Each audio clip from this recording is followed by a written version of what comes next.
Hello everyone, मैं गौरव परिमल आप सभी का स्वागत करता हूं हमारे यूट्यूब चैनल में। तो आज की इस क्लास में हम ट्रायंगल पर बेस्ड क्वेश्चन करने वाले हैं। उसके पहले हम कॉन्सेप्ट को समझेंगे, फिर उस पर आधारित सीजी व्यापम में किस प्रकार के प्रश्न त्रिभुज से बनते हैं उन्हें देखेंगे। चलिए पहले कॉन्सेप्ट समझते हैं कि ट्रायंगल बनता कैसे है। सबसे पहली बात, हम सभी को अच्छे से पता है, बचपन से पढ़ते हुए आए हैं कि तीन भुजाओं से घिरी आकृति क्या कहलाती है? ट्रायंगल कहलाती है। ठीक है ना। मैं इसको मान लेता हूँ ए, बी और ये सी। तो ये है ए, ये बी और ये सी, अपने मान लिए। अब कोई भी त्रिभुज कब बनता है, कंडीशंस कौन कौन सी होती है किसी त्रिभुज के बनने की, चलिए उसको देखते हैं। जैसे कि अगर मैं ये कहूँ कि किसी भी त्रिभुज में किन्हीं भी दो भुजाओं, कोई भी दो भुजा हो सकती है, जैसे मैंने पहले ले लिया ए और बी, किन्हीं भी दो भुजाओं का योग तीसरी भुजा से हमेशा क्या होना चाहिए? बड़ा होना चाहिए, तभी एक त्रिभुज बन सकता है। सीधे सीधे डायरेक्टली एक लाइन का वन लाइनर वाला क्वेश्चन आ जाता है इसमें से कि त्रिभुज बनने की क्या कंडीशन है, तो क्या रहेगी? दो भुजाओं का योग तीसरी भुजा से, ठीक है, क्या होगा? बड़ा होगा। ये पहली कंडीशन। कोई भी दो भुजा हो सकती है, जैसे अगर मैं कहूँ b प्लस सी, ये तीसरी भुजा से इसका जो योग होगा वो बड़ा होगा। c प्लस ए, इसका जो योग होगा वो तीसरी भुजा से बड़ा होगा। ये त्रिभुज बनने की एक कंडीशन है। क्लियर है? चलिए, अगर मैं बोलूं क्या और कोई कंडीशन भी होती है क्या, तो बिल्कुल होती है। जैसे मैंने कहा कि किन्हीं भी दो भुजाओं का योग तीसरी भुजा से सर्वदा बड़ा होना चाहिए, किन्हीं भी दो भुजाओं का योग तीसरी भुजा से सर्वदा बड़ा होना चाहिए। तो एक और कंडीशन है कि अगर किन्हीं भी दो भुजाओं का मैं अंतर ले लूं, अगर मैंने अंतर ले लिया तो तीसरी भुजा से सर्वदा छोटा होना चाहिए। किन्हीं भी दो भुजाओं का जो अंतर है तीसरी भुजा से क्या होना चाहिए? छोटा होना चाहिए। ये कंडीशन है। अब इसको मैं क्या करता हूँ? मॉड ले लेता हूँ। मतलब कि अगर मान लो ऐसा हुआ कि वैल्यू माइनस में आ गई, तो वहाँ घबराना नहीं है कि माइनस में कैसे कोई भुजा की माप हो सकती है। तो वहाँ क्या है, उसको हम धनात्मक मान ले करके देखेंगे कि क्या वह तीसरी भुजा से छोटी है कि नहीं। ये है एक कंडीशन किसी भी त्रिभुज के बनने की। क्या त्रिभुज बनना संभव है, ये इस कंडीशन पर आधारित है। ठीक है। जैसे कि अगर मैं क्वेश्चन ले लेता हूं कि 7, 8 और ये 10, तो मैं चेक करूंगा कि त्रिभुज बन रहा है कि नहीं। क्या करूंगा? कोई भी दो भुजाओं का मैं योग देखूंगा, तीसरी भुजा से बड़ा है कि नहीं। तो यहाँ पर देखो 8 और 7 15, 10 से बड़ा है, मतलब कंडीशन ठीक। और कोई दो भुजा देख लो, 8 और 10 को देख लो, क्या वो 7 से बड़ा है कि नहीं? तो बिल्कुल बड़ा है। ठीक है, कंडीशन बिल्कुल ठीक है यहाँ पर भी। अगर मैं देखूं 7 और 10, क्या ये 8 से बड़ा है क्या? तो बिल्कुल है। इसका मतलब त्रिभुज बनेगा। त्रिभुज बनने की संभावना बिल्कुल क्या है? प्रबल है। प्रबल क्या बोलूं? त्रिभुज बनेगा बोलो। ठीक है ना। ऐसे यहाँ संभावना वाला केस नहीं आएगा। अगर किन्हीं भी दो भुजाओं का योग तीसरी भुजा से बड़ा है, इसका मतलब त्रिभुज बनेगा। अब अगर मैं अंतर लेकर के देख लूं, अगर मैं 7 माइनस 8 करता हूं, तो क्या ये 10 से छोटा है कि नहीं? तो देखो, अब देखो 7 माइनस 8 तो -1 होता है, इसलिए मैंने यहाँ मॉड लिया है, तो यहाँ 1 आएगा और 1 10 से छोटा होता है, तो कंडीशन फुलफिल कर रहा है। उसी प्रकार से यहाँ पर अगर मैं देखूँ 8 माइनस 10, क्या ये 7 से छोटा है? तो ये बिल्कुल -2, मतलब कि ये +2 हो जाएगा, तो 2 7 से छोटा होता है। बिल्कुल सही है, ये भी कंडीशन बिल्कुल सही है। तीसरी कंडीशन देखो, 7 माइनस 10, क्या ये 8 से छोटा है? हाँ, तो बिल्कुल छोटा है। तो -3, मतलब कि ये +3, 8 से छोटा है। इसका मतलब हमारी सभी की सभी कंडीशन फुलफिल हो रही है। तो आपका आंसर क्या होगा? हाँ, यह त्रिभुज बनेगा। ठीक है ना। तो क्या होगा? त्रिभुज बनेगा। ये हमारा सिंपल सा एक आंसर होगा। आपको क्वेश्चन किस प्रकार से आएंगे, हम उस प्रकार के पिछले विगत वर्षों में किस प्रकार के क्वेश्चन इस टॉपिक पर आए हैं, हम उन क्वेश्चन को भी करेंगे। ठीक है। चलिए अब आगे देखते हैं। आगे इसके आगे क्या है, तो बिल्कुल सिंपल से क्वेश्चन आते हैं इस टॉपिक में से। ज़्यादा कोई बहुत बड़ा अलग टॉपिक नहीं है। क्या है, जैसे कि, तो इससे पहले हम आगे बढ़ें, आप लोगों के लिए एक आवश्यक सूचना कि हमारे ऐप भूपेंद्र मिश्रा ऐप में हॉस्टल वार्डन की जो टेस्ट सीरीज़ है वो अपलोड कर दी गई है। टोटल उसमें 10 टेस्ट मिलेंगे और 10 के 10 टेस्ट मेगा टेस्ट होंगे, बिल्कुल परीक्षा के प्रारूप के आधार पर होंगे। अभी उसका जो प्राइस है वो 299 है, लेकिन अगर आप पहले 40 स्टूडेंट में शामिल होते हैं आपको फर्स्ट 40 कूपन अप्लाई करना है, आपका प्राइस कम होकर के 199 हो जाएगा। बिल्कुल परीक्षा में किस प्रकार का प्रश्न पूछा जाता है उसको ध्यान में रख कर के टेस्ट तैयार किया गया है। 10 टेस्ट में पहला टेस्ट जो फ्री है, अभी फिलहाल पहला टेस्ट फ्री टेस्ट ही अपलोड हुआ है। बाकी के बचे टेस्ट जो होंगे उसका अपलोड होने के जो दिन होंगे गैप, 4-5 दिन के गैप में नेक्स्ट टेस्ट अपलोड होते जाएंगे, क्योंकि करंट अफेयर अपडेट करना पड़ता है। अगर मान लो पेपर आपका 1.5 महीने बाद होता है तो उसके करंट अफेयर को भी ध्यान में रखना पड़ता है, इसलिए 10 के 10 टेस्ट एक साथ अपलोड नहीं करते, उसमें गैप करना जरूरी है। अगला टेस्ट जो है वो आपको 21 तारीख को अपलोड मिलेगा, जो सेकंड टेस्ट रहेगा, ये पेड रहेगा। पहला टेस्ट है जो फ्री है। आखिर टेस्ट कैसे हमको देना है, जो जिनके मोबाइल में अभी भूपेन मिश्रा ऐप इंस्टॉल नहीं है वो क्या करेंगे, प्ले स्टोर में जाकर के भूपेन मिश्रा ऐप इंस्टॉल करेंगे। वहाँ पर आपको हॉस्टल वार्डन की टेस्ट सीरीज नजर आ जाएगी। सिंपल सा काम है, परचेस कर लेना है। अगर आप फर्स्ट 40 में है तो अप्लाई कर देना है कूपन कोड। अगर इसके अलावा अगर आप मैथ्स को अच्छे से पढ़ना चाहते हैं, 25 नंबर का वेटेज है हॉस्टल वार्डन में, अगर आप मैथ्स को बहुत अच्छे से तैयारी करना चाहते हैं, बेसिक से पढ़ना चाहते हैं, तो मैथ्स एंड रीजनिंग का कोर्स भी है, उस पर भी एक कूपन लगा हुआ है हॉस्टल 30। उसको अप्लाई करेंगे तो जो 1499 का जो प्राइस है वो 1049 रुपये हो जाएगा। इसके अलावा टॉपिक वाइज टेस्ट सीरीज भी है। मैथ्स के इंडिविजुअल टॉपिक के 30 वैरायटी वाले क्वेश्चन अगर आप चाहते हैं अपनी तैयारी में शामिल करना तो टॉपिक वाइज टेस्ट सीरीज ही परचेस कर सकते हैं। 170 उसका प्राइस है, ठीक है। टोटल उसमें 17 टेस्ट मिलेंगे। किसी प्रकार की कोई भी समस्या आती है तो इस नंबर पर आपको कॉल कर लेना है, ठीक है ना। चलिए टॉपिक पर वापस आते हैं। जैसे अगर मैं एक ट्रायंगल बनाऊं इस प्रकार से, एक भुजा मान लो 8 है, दूसरी मान लो 9 है, तो तीसरी ज्ञात करना है, ठीक है। या फिर तीसरी भुजा के कितने मान संभव है ये देखना है। आपका क्वेश्चन क्या है कि AB के कितने मान संभव है। अच्छा क्वेश्चन है, बिल्कुल। देखिए अभी मैंने थोड़ी देर पहले बताया, जैसे यहाँ पर मैं एक मान लेता हूँ, तो सबसे ये भुजा C है, ये B और ये क्या है A, तो मैं C की बात करता हूँ, या AB लिखो, ऐसे एक ही मतलब है AB। जो तीसरी भुजा है वो क्या होगा, दो भुजाओं के योग से, अगर मैं बोलूँ कि A और B, बाकी की बची हुई जो दो भुजा है उनका जो योग होगा वो क्या है, तीसरी भुजा से अधिक होगा। अभी मैंने बताया किन्हीं दो भुजाओं का योग तीसरी भुजा से अधिक होगा, ठीक है। अब अंतर की बात करूं कि किन्हीं भी दो भुजाओं का अंतर वो तीसरी भुजा से छोटा होना चाहिए, तो इस कंडीशन पे हम रखेंगे कि किन्हीं भी दो भुजाओं का योग तीसरी भुजा से बड़ा होता है, किन्हीं भी दो भुजाओं का अंतर तीसरी भुजा से छोटा होता है। क्लियर है। अब यहाँ 8 और 9 का अंतर लूंगा मैं, इसको इस प्रकार से मॉड ले लेता हूँ। 8 और 9 का अंतर लूंगा तो क्या आएगा, 1 आएगा, ठीक है। और ये AB को अगर मैं C कर लिखूं तो भी चलेगा, और A + B मतलब कि 8 और 9 17, तो जो C का जो मान है वो 1 और 17 के बीच होना चाहिए। 1 और 17 को हम उसमें शामिल नहीं करेंगे, ठीक है।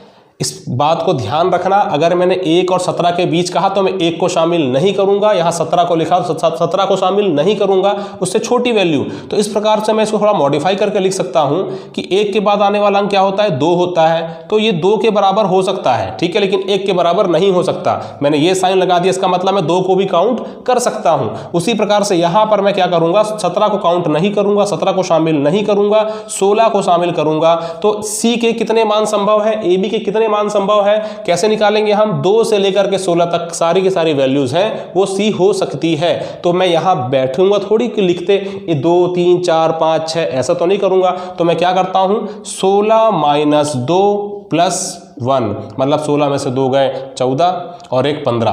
तो जो मान है AB के कितने मान संभव है, तो 15 मान संभव है, ये आएगा आपका आंसर, ठीक है। ये +1 वाला कॉन्सेप्ट जिनको ऐसा लगा होगा कि ये फॉर्मूला कहाँ से आ गया, तो कोई फॉर्मूला नहीं है। ध्यान से देखिए, अगर मैं कहता हूँ कि 3 4 5 6 मुझे गिनना था, ठीक है, तो कितनी वैल्यूज़ हैं, ये 4 वैल्यूज़ हैं। अगर मैं बोलूँ कि 3 से लेकर के 6 तक जाना है, तो मैं यहाँ तो मैं गिन सकता था 3 4 5 6, लेकिन अगर बड़ी वैल्यूज़ आ गई तो मैं कहाँ से गिनूंगा, तो क्या करूँगा मैं, 6 - 3 + 1 मतलब कितना आ जाएगा, ये 4, ठीक है। तो ये होता है, ये कोई अलग से कोई फॉर्मूला नहीं है, बस ध्यान रखेंगे इन वैल्यूज़ को लेकर के आप सॉल्व नहीं करेंगे।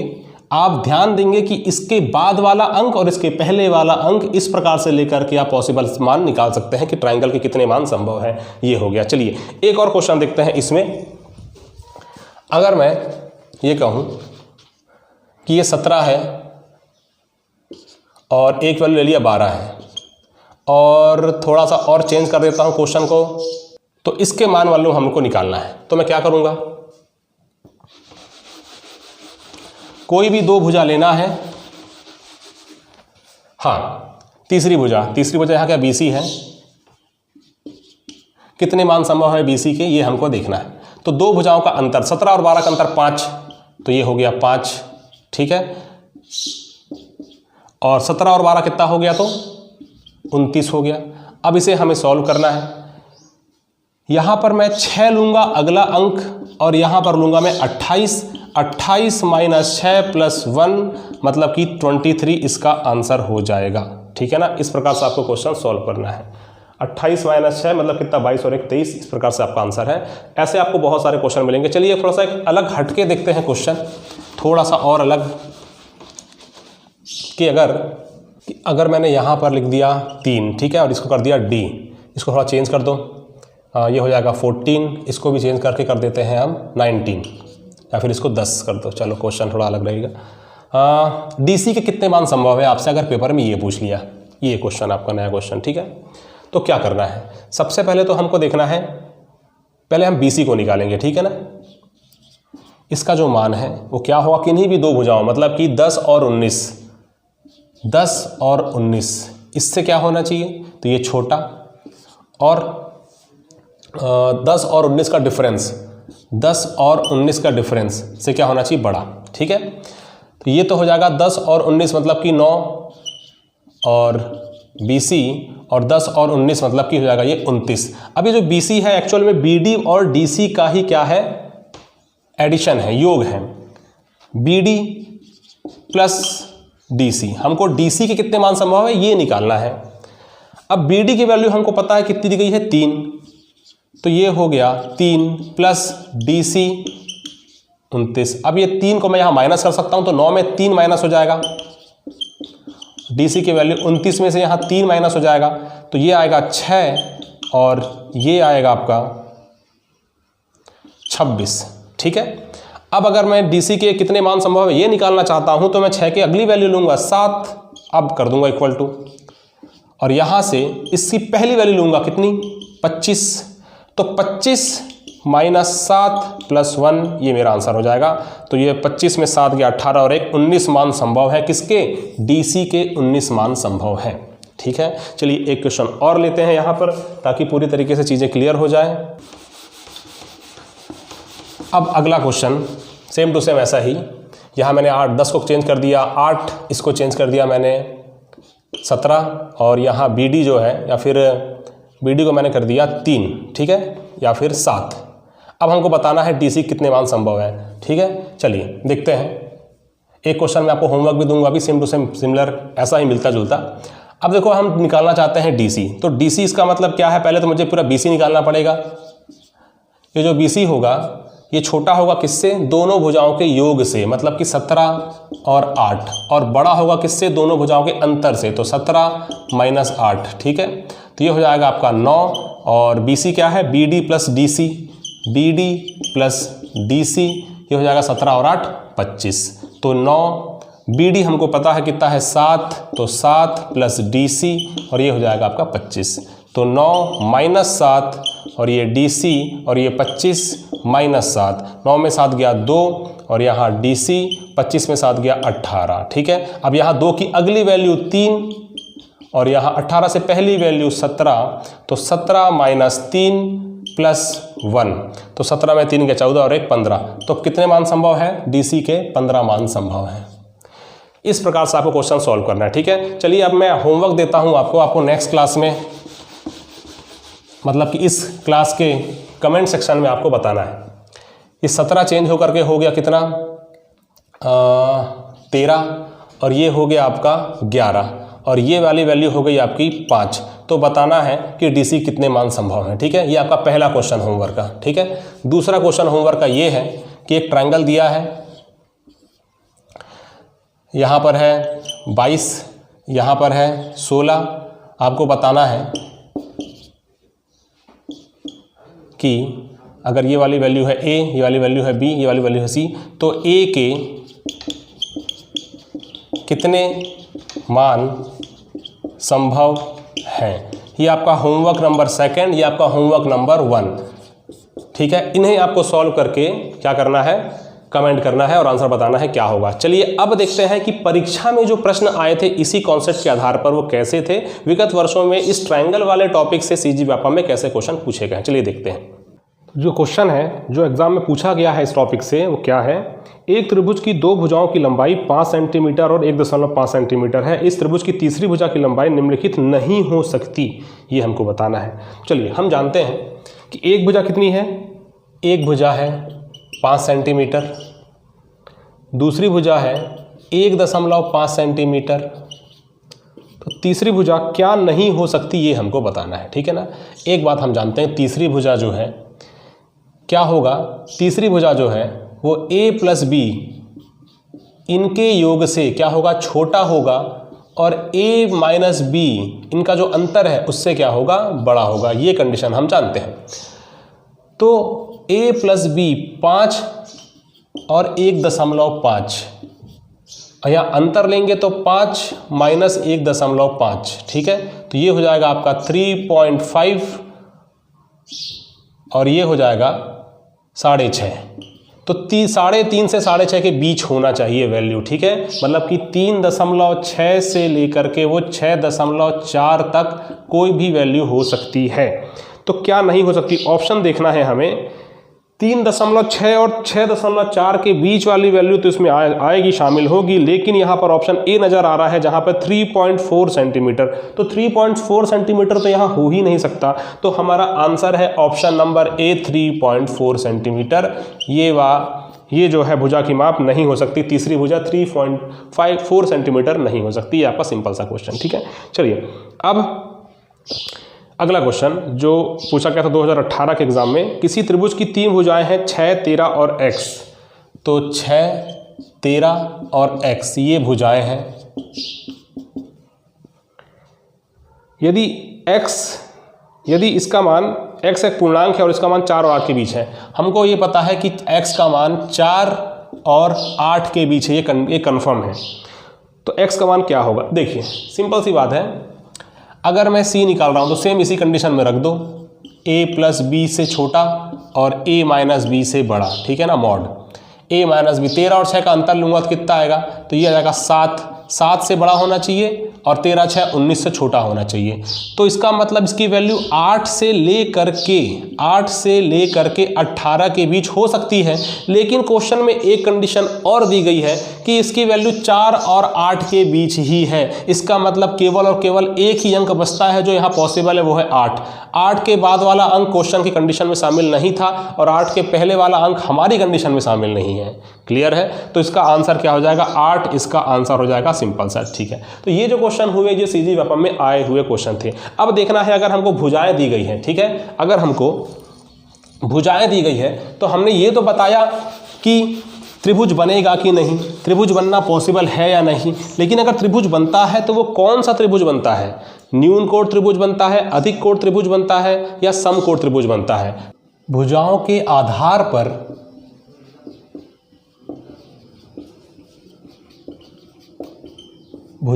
आधार पर त्रिभुज के प्रकार।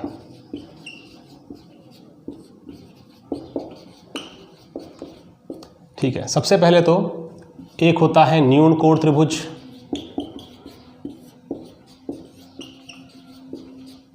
एक होता है समकोण त्रिभुज,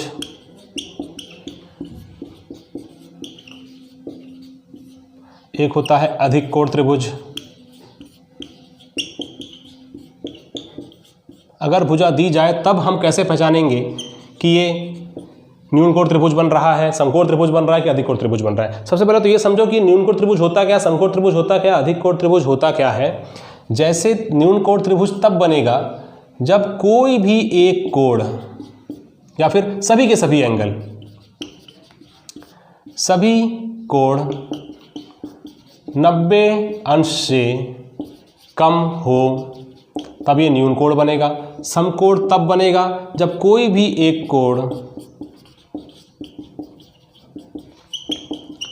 90 डिग्री होना चाहिए, ठीक है। अधिक कोण तब बनेगा जब कोई भी एक कोण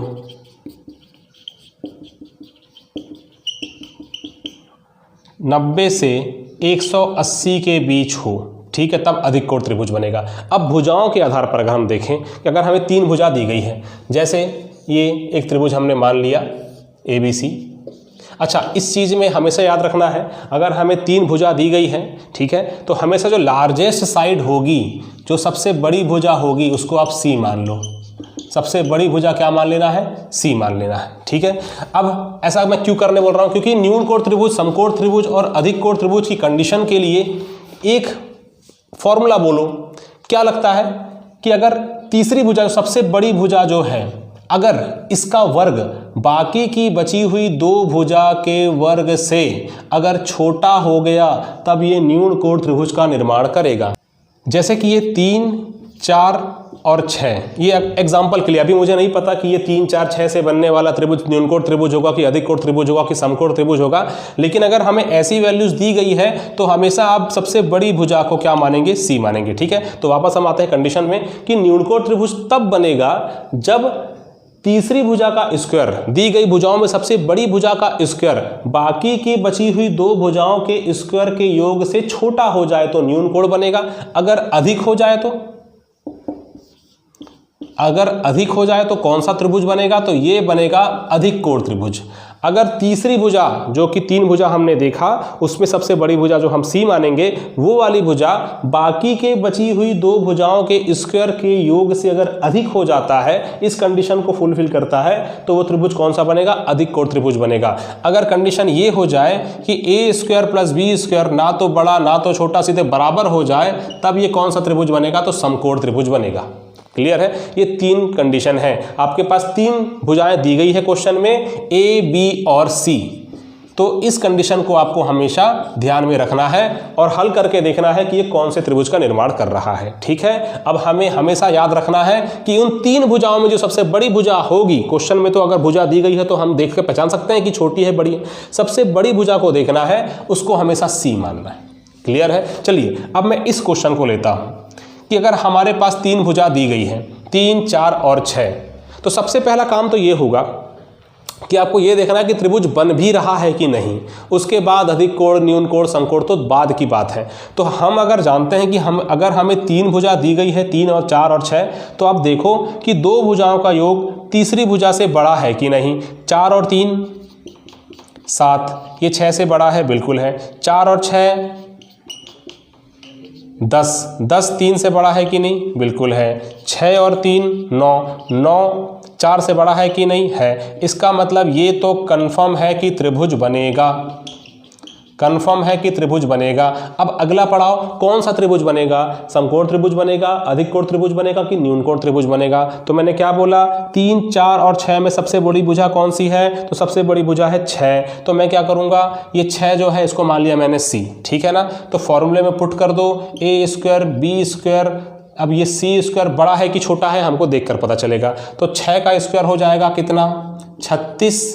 A का स्क्वायर मतलब 3 का स्क्वायर, 3 का स्क्वायर प्लस 4 का स्क्वायर, तो 3 तिया 9, 4 चौके 16, मतलब ये आ गया आपका 25 और ये है 36। इसका मतलब क्या है? ये 36 बड़ा है। इसका मतलब तीसरी भुजा का जो स्क्वायर है बाकी की बची हुई 2 भुजाओं के स्क्वायर के योग से बड़ा है। इसका मतलब कौन सा त्रिभुज होगा? ये अधिक कोण त्रिभुज होगा। तो इसका आंसर क्या हो गया? अधिक कोण त्रिभुज। चलिए अब इस पर आधारित हम क्वेश्चन देखते हैं। तो 2014 में आया हुआ एक क्वेश्चन है कि 2 सेंटीमीटर, 3 सेंटीमीटर तथा 6 सेंटीमीटर भुजाओं से किस प्रकार का त्रिभुज का निर्माण होगा? 2, 3 और 6 भुजाएं हैं, 2, 3 और 6।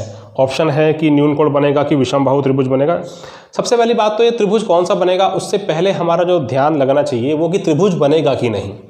अगर 2 भुजाओं का योग 3 और 2 5, ये तो 5 तो 6 से छोटा हो गया, तो यहाँ तो त्रिभुज ही नहीं बनेगा, त्रिभुज नहीं बनेगा। तो आगे हमको ध्यान लगाना ही नहीं है कि कौन सा त्रिभुज बन रहा है, यहाँ त्रिभुज ही नहीं बन रहा है। तो ऑप्शन यहाँ पर क्या आ जाना चाहिए? तो ऑप्शन नंबर D, इनमें से कोई नहीं, ठीक है। चलिए अब अगर कुछ और क्वेश्चन मैं इसमें से कराऊं कि अगर आपको 3 भुजा दी गई है 6, 8 और 10, आपको बताना है कि कौन सा त्रिभुज का निर्माण होगा। तो सबसे पहले तो ये देखना है कि त्रिभुज बन रहा है कि नहीं। तो 6 और 8 कितना, 14, 14 10 से बड़ा है, बिल्कुल बड़ा है।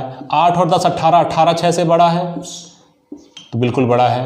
8 और 10 18 हो गया, 10 और 6 16, 16 8 से बड़ा है, तो बिल्कुल बड़ा है, मतलब त्रिभुज तो बनेगा। चलो अंतर वाला भी देख लेते हैं। 6 और 8 का अंतर कितना होता है, 2 होता है। 2 छोटा है क्या 10 से, तो बिल्कुल है।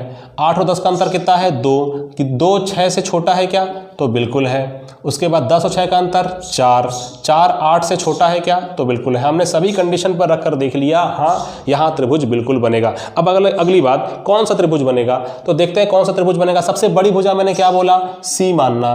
तो यहाँ पर a² + b² और यहाँ पर c² रख के देखो, बड़ा है कि छोटा है कि बराबर है, अभी हमें नहीं पता, सॉल्व करके पता चलेगा। 10 का स्क्वायर रखो, यहाँ पर 6 का स्क्वायर रखो, यहाँ पर 8 का स्क्वायर रखो। 6 छक्के 36, 8 अट्ठे 64 और यहाँ पर 10 का स्क्वायर 100, 36 और 64 100 और ये 100, मतलब बराबर हो गया। तो ये वाली कंडीशन किस त्रिभुज के लिए थी, समकोण त्रिभुज के लिए थी। तो इसका आंसर क्या आ जाएगा, समकोण त्रिभुज। ठीक है, तो आज की क्लास में हमने ट्रायंगल का जो भुजाओं के आधार पर कितने ट्रायंगल होते हैं, न्यूनकोण त्रिभुज कब बनता है और त्रिभुज बनने की पॉसिबिलिटीज़ क्या हैं, धन के जोड़ने के आधार पर या घटाने के आधार पर कौन कौन सी संभावनाएं बनती है, उन सबको हमने आज देखा है। नेक्स्ट क्लास में हम कोण के आधार पर और भी कई सारे क्वेश्चन लेंगे और कोसाइन रूल भी पढ़ेंगे। तो इसका भी नेक्स्ट पार्ट और आपको नेक्स्ट क्लास में देखने मिलेगा, अभी ट्रायंगल कंप्लीट नहीं होता है। तो ये वीडियो जिनको पसंद आया है बिल्कुल लाइक कीजिएगा, कमेंट करिएगा जो मैंने होमवर्क के क्वेश्चन आपको दिए हैं। ठीक है, अब अच्छे से तैयारी कीजिए। आज का जो टॉपिक है, अगर हम इसे छोड़ के चले जाएं तो छोटी सी सिली मिस्टेक्स के कारण हम अपने नंबर कम कराते हैं, तो ये गलती नहीं करना है। ठीक है, तो वीडियो को अंत तक देखने के लिए धन्यवाद आपका।